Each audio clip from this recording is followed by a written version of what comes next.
میں برکت کا ایک بہت بڑا ذریعہ شکر ہے۔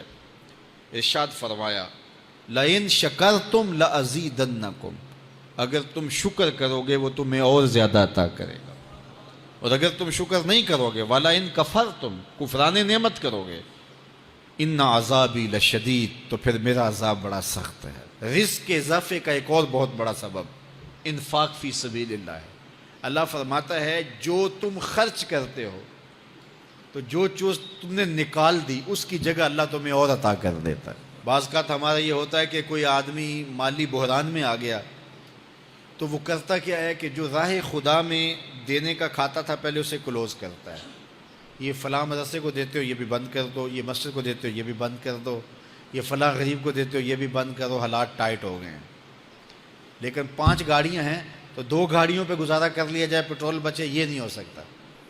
گھر کے لچھن وہی ہیں، لیکن بند کہاں سے کیا؟ جہاں سے رزق آنا تھا۔ ہمیں تو یہ حکم دیا ہے جب رزق تنگ ہونے لگے صدقہ دے کے رب سے کاروبار کر لو، صدقے سے تمہارے رزق میں اضافہ ہوگا۔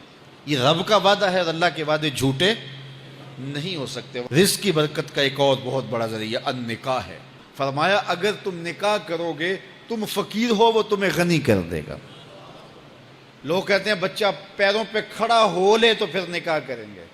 اللہ کہتا ہے تم نکاح کرو ہم پیروں پہ کھڑا کر دیں گے۔ ہمارا فلسفہ اپنا ہے، اس کا حکم اپنا ہے۔ وہ کہتا ہے ابھی تو یہ اپنے لیے نہیں کماتا تو جو آئے گی اس کو کہاں سے کھلائے گا؟ میاں جس نے آنا ہے اس نے اپنا رزق لے کے آنا ہے۔ تو بچوں کی شادیاں کرو، اگر وہ جوان ہو گئے رزق نصیب ہوگا۔ اپنے اہل خانہ کو نماز کے حکم دینے سے رزق بڑھتا ہے، کیونکہ جو صبح کا وقت ہوتا ہے یہ رزق کے بٹنے کا وقت ہوتا ہے، اور جس گھر میں صبح کے وقت لوگ سوئے ہوئے ہوتے ہیں وہاں بے برکتیاں ہوتی ہیں۔ تو طلوع فجر سے لے کر کے طلوع آفتاب تک اپنی اولاد کو، بیوی کو، بچوں کو نہ سونے دیں۔ اس وقت رزق بٹنے کے لمحے ہوتے ہیں۔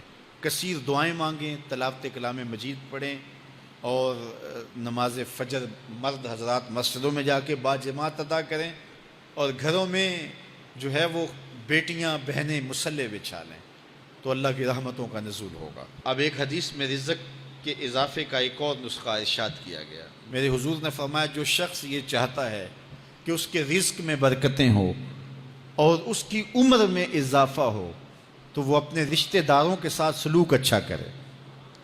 رشتہ داروں کے ساتھ اگر اچھا سلوک کرو گے تو پھر تمہارے رزق میں برکت ہو۔ غریب ہیں تو ان کی مدد کرو، ان کی بیٹیوں کی شادیاں اپنے ذمے لے لو اگر اللہ نے آپ کو وسعت دی ہے، ان کی پریشانیاں بانٹ لو، ان کا قرضہ ہے تو اتارنے کی کوشش کرو، ان کو مشکلات سے نکالنے کی کوشش کرو۔ تم ان کو مشکلات سے نکالو گے، اللہ تمہیں مشکلوں سے نکالے گا۔ تمہارے رزق میں بھی برکتیں ہوگی اور تمہارے مال میں بھی برکتیں ہوں۔ فرمایا بہتر صدقہ وہ ہے جو ناراض غریب رشتہ دار کو دیا جائے۔ اگر وہ پھنس گیا ہے، مجبور ہے، ناراض ہے، تو اس کو اگر دیں گے تمہارا نفس اس میں شامل نہیں ہوگا، تو یہ افضل صدقہ ہے جو ہر صورت میں قبول ہی قبول ہے۔ رزق کے اضافے کا ایک اور سبب الاحسان الی الضعفاء، جو کمزور لوگ ہیں ان کے ساتھ اس نے سلوک کرنا۔ الانفاق علی طلبۃ العلم، طالب علموں پہ خرچ کرنا، یہ بھی رزق میں اضافے کا سبب اور ذریعہ ہے۔ وہ حضرت بابا فرید نے کہا نا، چھٹا رکن دین کا روٹی ہے۔ گھر میں کچھ نہ ہو تو پھر نہ نماز اور نہ ہی دیگر امور کی لذت آتی ہے، تو یہ رزق فراواں اور وسیع اور مبارک نصیب کر دے اللہ۔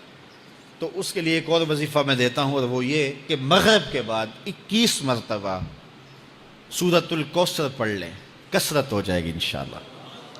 اول خدوشی پڑھ لیں، 5-7 منٹ لگتے ہوں گے، تو سورہ کوثر 21 مرتبہ روزانہ مغرب کی نماز کے بعد پڑھیں، اور اگر بہت زیادہ مسائل ہیں تو ہر نماز کے بعد پڑھ لیں، تو انشاءاللہ آپ دیکھیں گے کہ گھر میں برکتیں اترتی محسوس ہوں گی، انوار کا نزول ہوتے محسوس کریں گے۔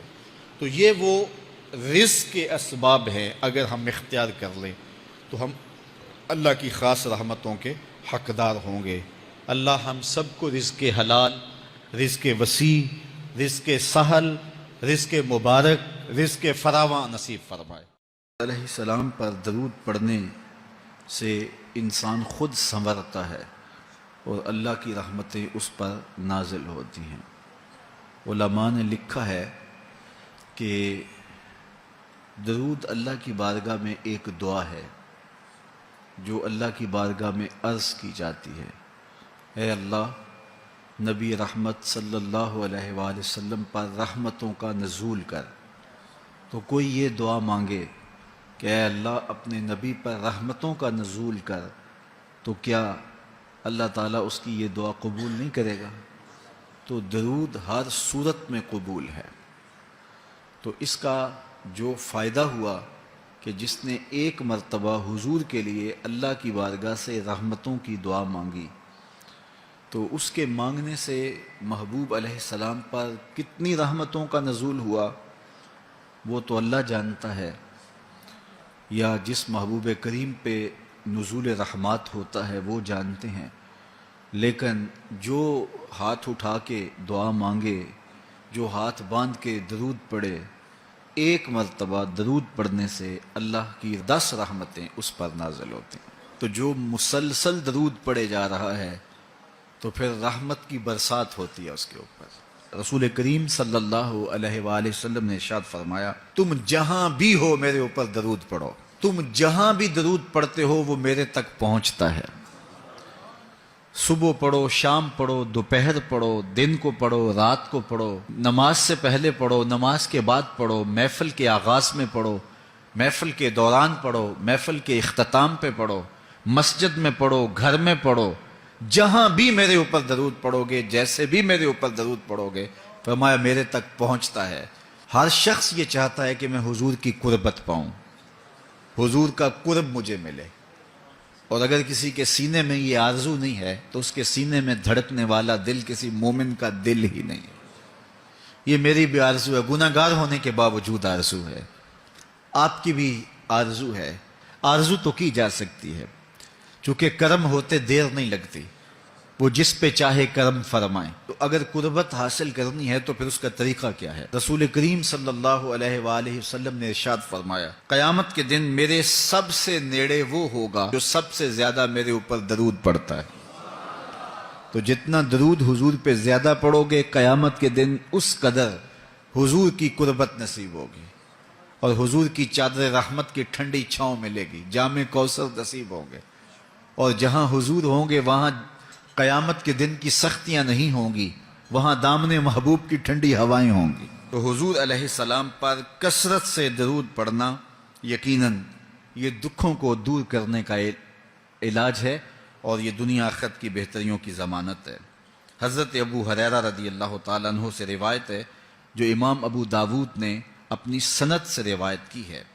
رسول کریم صلی اللہ علیہ وآلہ وسلم نے ارشاد فرمایا کہ جب کوئی شخص میرے اوپر سلام بھیجتا ہے تو اللہ تعالیٰ میری روح میرے اندر لٹا دیتا ہے، یہاں تک کہ میں اس کے سلام کا جواب دیتا ہوں۔ روح اطہر جسد انور میں لوٹا دی جاتی ہے اور حضور سلام کا جواب دیتے ہیں۔ تو مجھے کائنات میں کوئی ایک لمحہ تو ایسا بتاؤ جس لمحے حضور پہ سلام نہ پڑھا جاتا ہو۔ وہاں روضہ رسول پہ چلے جائیں تو وہاں لمحہ لمحہ سلام کے گجرے ہیں، کائنات کے جس گوشے میں چلے جائیں درود و سلام کے جو ہیں وہ گجرے ہیں۔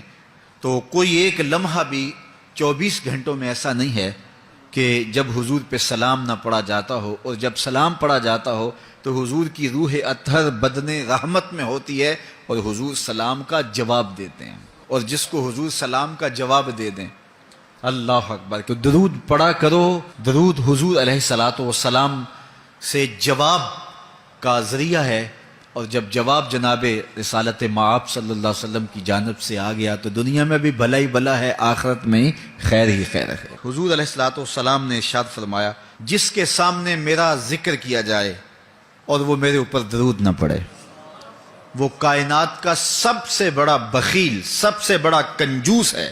ہم بخیل تو نہیں ہیں، تو پھر پوری یکسوئی کے ساتھ چند مرتبہ حضور پہ درود شریف پڑھ لیجیے۔